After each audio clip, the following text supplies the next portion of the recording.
Hi guys, magandang gabi sa inyong lahat and welcome back dito sa panibago nating video dito sa ating channel. Ayan guys, ngayong gabing ito, isi-share ko sa inyo ay yung ating plano na expansion ng ating poultry. No? So guys, ngayong gabing ito ay mag-compute tayo kung magkano yung ating magagastos. Samahan ninyo ako at nang meron din kayong maging idea kung gusto nyo ding mag-expand, gusto nyo magsimula ng ganitong klase ng business, no, yung RTL business natin. So sa lahat ng mga nakapalo sa ating mga ginagawa dito, yan, so meron na tayong 1,100 heads na RTL chicken, mag-expand tayo up to 2,500. So kailangan natin ng another 1,400 heads. No? Magkano magagastos natin dyan? Samahan ninyo ako sa computation natin. So pagkatapos lamang ng isang maikling intro.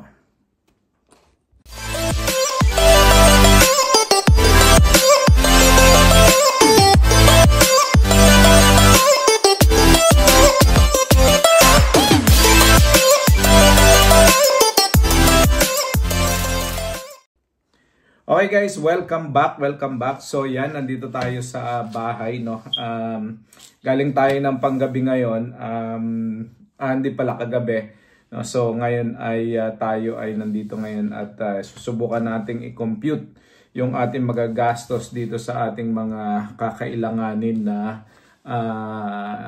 budget para sa ating expansion, no. So hopefully, pagka naipon na natin itong budget na to ay masimulan na natin at nang makapag-expand na tayo. No? So, katulad ng sinabi ko, kailangan natin ng 1,400 heads na mga manok. So, samahan ninyo ako, kukumputin natin kung magkano yung ating magagastos. So, unang-una natin kailangan guys ay syempre ay... By the way, bago pala natin ituloy ito, ay baka naman yung mga nanonood sa atin na kaibigan natin ay baka pwedeng makasubscribe na rin kayo sa ating channel. Maraming salamat at malaking tulong ang inyong subscription. So balik na tayo dito, magkano magagastos natin. No? So unang-una nating kukumputin yung building. No? So yung 1,400 heads natin, times natin sa 140 per head ang ating mga gastos sa building. Kailangan natin ng building. So, nasa 196,000 ang magagastos natin sa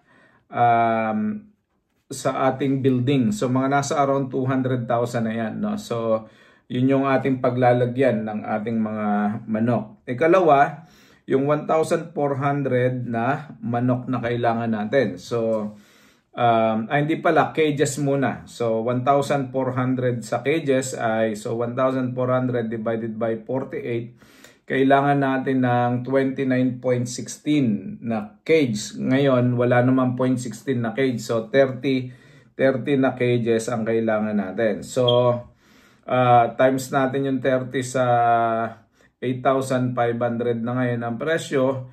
Nasa 255,000 pesos yan. So, yan. Meron na tayong building, may cage na tayo. Magkano naman yung manok natin? So, 1,400 times. Yung current price ngayon, guys, ay nagre-range sa 420 to 460.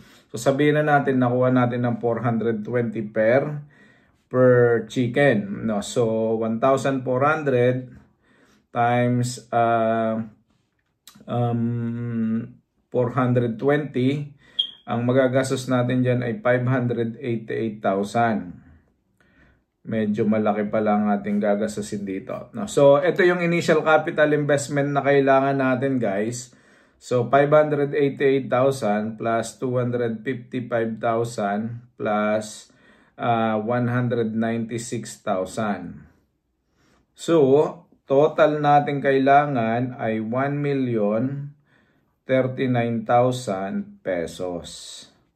So, yan ang ating initial na capital investment. No? 1,039,000 pesos. No? Yan ang ating kailangan sa 1,400 na heads ng ating mga manok. So, syempre, Kailangan natin ng pakain sa unang buwan niyan. So yung 1,400 times 0.110, kasi ang pakain ng mga manok, average niyan 110 grams every day. So depende kung kailan kayo nagpapakain, twice a day, 3 times a day.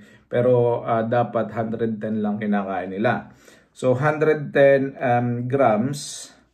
So times natin yung 110 na yan sa 1,400 times 110. So merong 154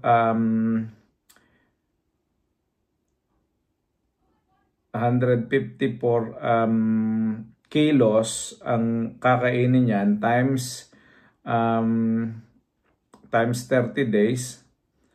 Tama ba? So 1,400 times 0.110. So 154 kilos ang kakainin nila times per day times 30 days, 4,620 kilos. So kakainin nila dito sa buong isang buwan na pagpapakain is 4,620 kilos. So divided by natin yan sa 50 kung ilan yan. So 92 sacks and 400 grams, 40 kilos. So 92 sacks ang ating makailan. More or less mga nasa 93 sacks. So ang papakain natin sa ating 1,400 na mga manok sa loob lamang ng 30 araw. So bakit natin 30 araw kinikwenta? Kasi dadating sa atin ang mga manok guys ay 16 weeks, no? 16-week old. Ngayon, yung 16th week to 28th week, hindi ka masyado kikita dyan kasi hindi pa nangingitlog yung ating mga manok. So kailangan natin ng pera para isupply o supplyan, bigyan ng pakain yung ating mga manok at yung mga added na gastusin, no? So kailangan natin ng isang buwang kahit paano ay initial capital para sa pakain ng mga manok. So pakain. Okay, so malinaw yon na kailangan natin ng pakain. So ang kailangan natin ay 93 sacks para dito sa ating 1,400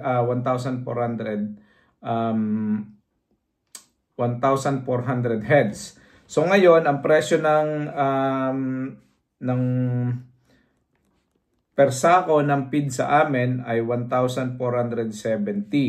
So i-times natin sa 93 yan, 136,710 pesos. Yan ang ating papakain sa loob ng isang buwan sa first 4 weeks niya. Ikalawa nating gastusin is yung ating mga multivitamins at saka antibiotics. Ginagamit natin sa flushing at saka sa supplements, no? So sa 1,400 gagamit tayo diyan ng isang set ng Vitamin Pro at isang set ng Egg 1,000 pag kailangan na yung Egg 1,000. So gagamit din tayo ng mga Sulfur QR, Premoxil at saka yung mga iba pang mga antibiotics. So mga 1,000 ang per month niyan. So mga 1,000 per month. So hindi masyado malaki. O yan ang ating added. Tapos ang ating kuryente, syempre mga nasa around 2,500 yan na kuryente. Ayan, yun ang ating gastos. Tapos, ang bayad natin sa tao, another 6,000 pesos. 6,000 pesos sa ating employee o ating tao. So, 6,000 ang kayang-kaya na ng isa yan. So, dalawa ang aking magiging tao na doon sa first 1,100 ko. Tapos yung another person para doon sa tulong na sila sa 2,500. So ang ating magiging gastos ay 136 plus 1,000 na multivitamins at saka antibiotics, 2,500 na electric at saka 6,000 na tao. So total is 146,210 pesos. Okay, so lahat-lahat ang ating pupuhunanin is 146,210 para sa unang buwan natin plus yung ating 1,039,000 para sa ating initial capital. So ang ating total na gagastusin sa loob ng dito sa ating 1,100 na to ay aabot ng 1,185,210 pesos.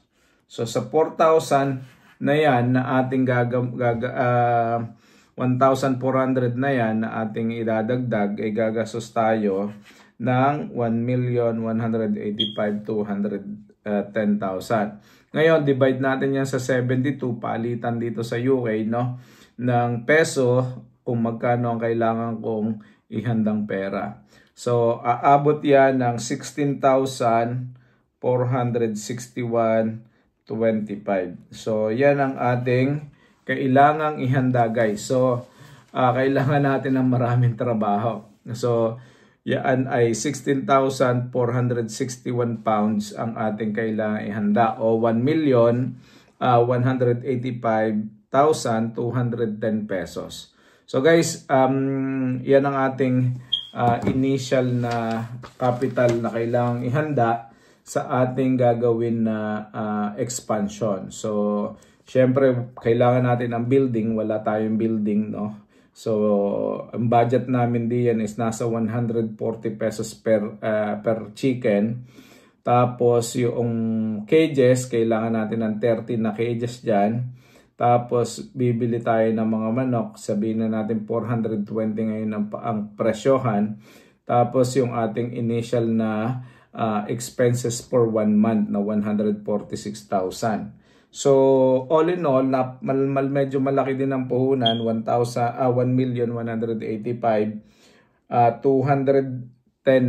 pesos. So, medyo malaki-laki. So, kailangan natin itong ihanda, kailangan nating pagtrabahuhan. Meron na naman tayong medyo konting na ipon, pero malaki-laki pa yung ating kailangang ihanda, no? So, ganito yung ating expansion na gagawin. So kapag tayo ay nakapagpadagdag nito, magiging 2,500 heads na tayo by the end of this project, no? So hopefully ay magmaterialize agad ito at kailangan natin ituloy, kasi ang kailangan natin, guys, ay hindi lang tayo nagsisimula, kundi tayo ay nag-iisip din kung paano tayo mag-expand, kasi ang maliit na numbers ay well and good sa pag-aaral, pero pagka gusto mong medyo malaki ang kita at medyo maging sustainable siya, kailangan mo ng expansion. Okay? So, sa susunod na video, pag-uusapan naman natin magkano yung kikitain ng